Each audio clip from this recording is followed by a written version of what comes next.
ఇంటి ముందు ముగ్గు వేయడం అనేటటువంటిది మన హైందవ సంస్కృతిలో ఒక భాగం కాబట్టి ఇది మీ ఇల్లు, ఇంటి ముందు ముగ్గేశారు.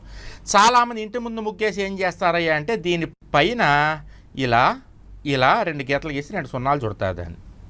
ఇది లక్ష్మీ ముగ్గు అంటారు, కానీ యథార్థానికి ఇది సంపూర్ణమైనటువంటి లక్ష్మీ ముగ్గు కాదు. మీరు ఎప్పుడైనా ఇలా ముగ్గు వేసినప్పుడు మీ ఇల్లు ఇక్కడ ఉంటే ఇక్కడ 2 గీతలు గీయడమే కాదు, ఇక్కడ కూడా 2 గీతలు ఇలా గీసి ఇలా సున్నాలు చుట్టి, మళ్ళీ ఇటు కూడా 2 గీతలు గీసి ఇలా సున్నాలు చుట్టి, మళ్ళీ ఇటు కూడా 2 గీతలు గీసి ఇలా సున్నాలు చుట్టి చక్కగా 4 వైపులా బంధనం చేయాలి. 4 వైపులా మూసి ఉన్నటువంటి ముగ్గు మాత్రమే ఐశ్వర్య ముగ్గు అని పిలువబడుతుంది. కాబట్టి మీరు ఇలా 4 వైపులా 4 ముగ్గులు వేయచ్చు. ముగ్గుని ఈ 4 వైపులా చేసేటటువంటి బంధనమే మీకు ఐశ్వర్యాన్ని కలిగిస్తుంది.